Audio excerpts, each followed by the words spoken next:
How's it going, people? It's Sal from Trim&Tuck Carpets. Today I wanted to do a video on 5 to 6 tools. I think there's one more. 5 to 6 tools that are used probably. Like these are the essentials, isn't it, Mary? Yeah. These are my essential tools that I always use on the job. Like, it's a must to have these tools. So I'll start off with my stretcher. This is a crane. I forgot. Crane what? Crane number 445. So if you come close. 445 carpet knee kicker, and it's a crane. And I like this tool. And the reason why I like this is because the button here, because there's some that we looking at, mate. What are you staring at? You crack on. The button here is a very easy release. Push, pull, very simple. There's other ones where it has like, they're like power stretchers, where it has like little buttons to release it, and you gotta, I don't like them. This is very simple, easy to extend and retract. The teeth on here, I've had this stretcher for a while, needs a bit of a clean. The teeth on here are in fair good. Today, Junior? The fact that it's, look, some stretchers are higher and it can go, let's just say for example that's a power stretcher, it can go over the power stretcher. Some of them can do that. I think this can actually go over it, it's just about going over it, so it's a bit uncomfortable. I don't think you can get your fingers like underneath the knee kicker when it goes over the power stretcher, so that's a disadvantage. However, it does go over the power stretcher, you might have to just keep it like that. A few things I like about this stretcher is, one, it's very low to the ground, and it's as if I've got more control. That's a personal preference. So whenever I'm using this and I use another stretcher or another knee kicker, the lower it is, it's like the better the control for some reason. Like a low rider. That's what Josh calls it. And he prefers this. We've got another crane, which is like a silver one, and it's got a rubber handle here. I'll see if I can put a picture up in the right or left just to see as it for reference. And that one's higher, and he prefers my one because he says it's more lower, and I've got this feeling as well. It's got more lower and it's got more control. The other thing I like about it is the pad. The pad is not soft. There's softer ones, there's thicker ones, and they're soft, and it's probably better for your knee. But the fact that when I kick it, it's like the harder it is, the more of a kick you get. And these are the things that I like about my stretcher. And these are the two main things I like about it. It's like I've got more control, the head is nice and small, it's not too big, it's not too small, and it's like, I just like it. It's a good stretcher for me. They're the two things I like about the stretcher. So to summarize, my knee kicker, this is what I use and what I like, and I will change. When it gets to the point where it's getting old and it's giving me problems, I will change. I'll try something new, but I like this. I've had no problems with this, and I might just stick to it, to be honest. I like it. What do you think of this, Ben? Nice stretcher. Another thing that I have had for ages is this Orkun. I don't know how you pronounce it, but. And I think it's called a T handle stair tool. I like this. Yeah, you've got many angles you can do. You can hold it like this. You can hold it like that. And when you're bolstering your stairs in, you've got something to hit where it protects hitting your hand. And I like that about this. This bolster I've had for ages. I think it's like £40. You can get it on RWS. If you write RWS online on the search bar, you'll find he sells a lot of tools. Many eBay, Amazon, many places you can get these tools from. Yeah, my bolster, I like it a lot, and I think everyone likes it because everyone takes it from the tool bag. It's good for stairs. It's got a good this T handle that protects your hand if you're malleting it. Especially when you get tired. Sometimes it slips. You get tired and when you just go home and you've got a dodgy finger like him. Go on, show us. Don't swear to the camera. Yeah, he's had damages on that finger with cutting. You've got to be very careful when you're cutting. Yeah, it's got a good little protection T handle thing. I don't know, I just like it. One flaw with this though is if you're in a staircase and let's just say this is a staircase and you want to hammer it and you want to bolster it and you want to mal it in, that can clip like the little bead on the side of a skirting board, so you got to be careful. So generally whenever I'm on a staircase I always have two bolsters. I have this one and I have another one that just has one little handle instead of the T, so I could just mix it up for the corners. This one here is everyone uses this, it's my gripper cutter, Sweeney Todd. That's a bit dirty. Sweeney Todd, it's my gripper cutter there. The blade that we use, because we change a lot of these blades, the blade that we use is the matte grey blade. Is there another one? Okay, this might be it. Yes, so this is a new one, this is a Roberts one, yeah? This is a Roberts one, and this blade is a chrome silver, and this blade is a matte kind of finish. This matte blade is much stronger and lasts much longer than this silver one. And I've used both and I've always wanted that. This just came with it. So when I do replace it, if this blade's still sharp, when I do replace this blade, I'll only replace it with a matte one because it just lasts so much longer than the silver. So that's a tip, and they're a headache to change, so I try to long it out as much as I can. But gripper cutters for precise grippering, if people like doing their prep work on point, you can't really go wrong with these, because whenever you cut a gripper, for example, whenever you cut a gripper, you can see exactly where you're cutting. So if you want to cut it, you can see exactly where you're cutting. You want to cut a triangle, you can see exactly where you're cutting. And that's why I like this. It's very accurate, millimeter perfect. You can get there, get into the little odd spots. So that's my gripper cutters. My hammer tacker, hammer tacker, staple hammer, I don't know what you want to call it, but these are the basic ones. There's one from Screwfix that you can buy, it's a yellow one, it's a Stanley one, isn't it? Yeah. Stanley one, them ones are solid, but they're just out of stock, they've been out of stock for ages. So we just go for the standard. These ones get locked sometimes. Yeah, they do, I ain't gonna lie, this particular, I don't know what make this one is. I'm gonna be honest, I don't know what make this one is, but this particular style, for some reason, gets locked. So staples go in. So the staples go in here, and that basically goes in like that, and that spring pushes it down, and it locks in. Be careful with locking these in. Make sure it's locked in properly, because I know one guy. Ben, was it you? Yeah. He smashed the window. Yeah. One guy, he was hammer tackering, and this basically flew, but because the staples were full, there's only like, I don't know, 1 inch worth of staples in there. Because the staples were full, this flew out and literally smashed the window. And it's not that window. You want to show that window? It's not that window. I don't know what happened to that window. This is a rented accommodation. We're just doing up the carpet, so I think that will show you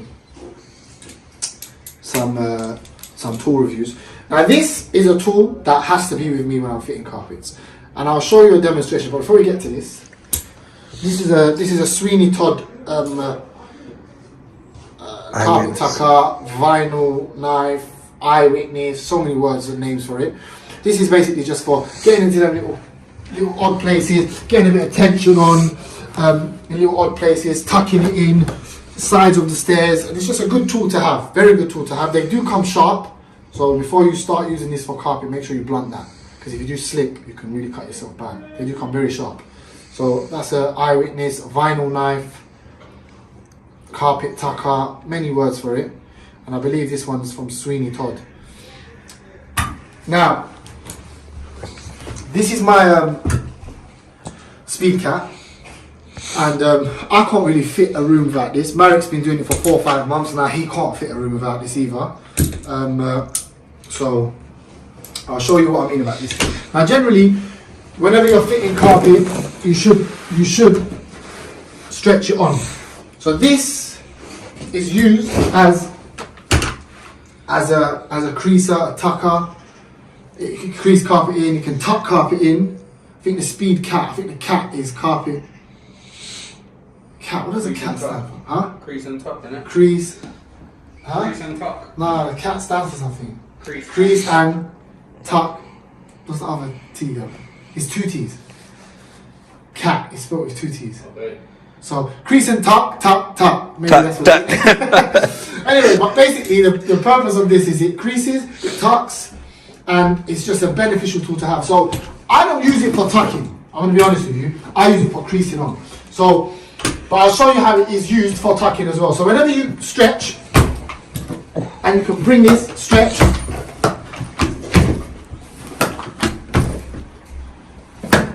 Now that is basically stretched and creased. And this little thing here, so if you go close, you can see that it pushes the pins without squashing the pins into the backing of the carpet. So once you've stretched and you're going along with this, it clamps them pins and gets a good bite underneath that carpet. So, for example, let's say we're going to tuck the carpet with this.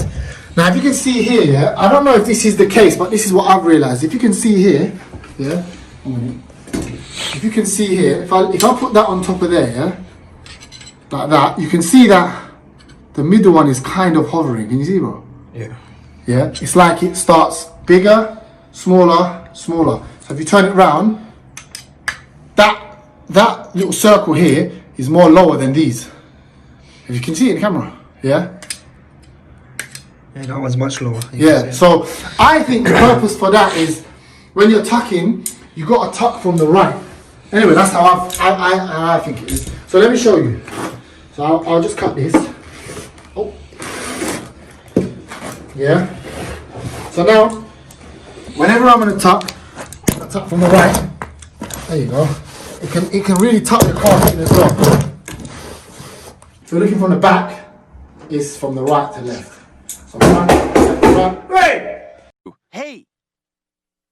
Shut up! Left to right, yeah? So watch. So if I cut this carpet now, if I cut this carpet, and I push from the right, yeah?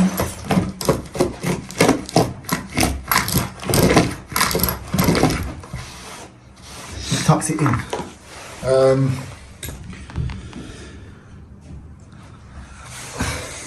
This house is probably not the best house to show demonstrations because the skirting boards are just really bad, but nevertheless I'll just show you what I mean. So I'll do one more time. I'll do one more time over here. So I'll show you, I'll stretch on and I'll use this as a creaser.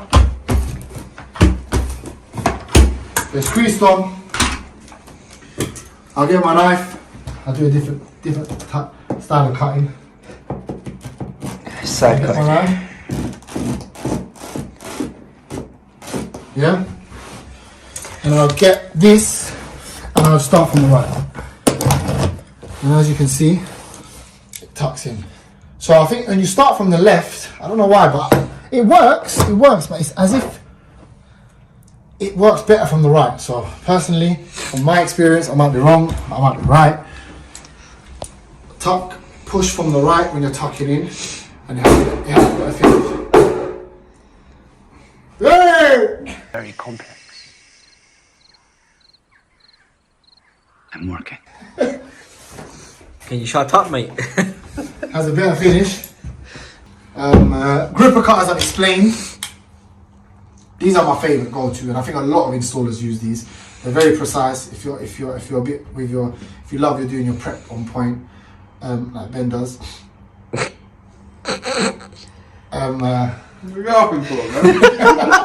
So these very good gripper cutters. I like them. Speed cat, you can't go wrong with a speed cat. Ben's been using this speed cat for a month now. I think you're getting the hang of it now, isn't it? Yeah. He's getting the hang of it now. It's beginning to like, you got to know how to hold it. Personally, I hold it like that. So I'll hold it like that, and I'll put pressure down.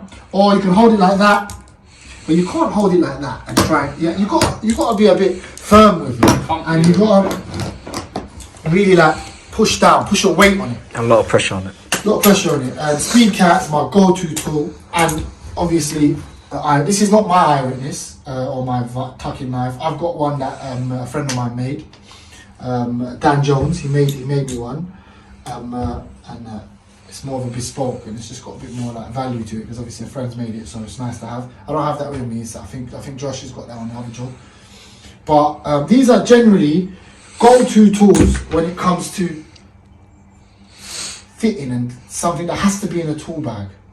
Obviously there's knives, I can show you my knives. These are the wolf knives. For me, they're better than the dolphin knives. The dolphin knives, have you got a dolphin knife in you? There's a dolphin here.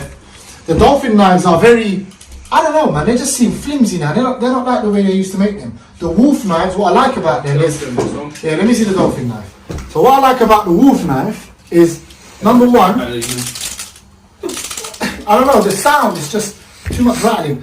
Like the wolf knife, when you open it, it opens like that. I like that. I like that feature about it. Now whereas this one, this dolphin knife, it opens like that. And I've realised,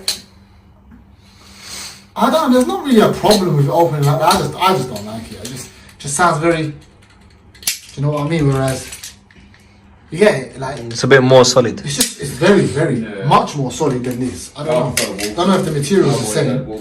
I like the wolf. And one thing I've realised on both of them is you see this little thing here. The knife compartment small and dolphin as well. You see that little clip here?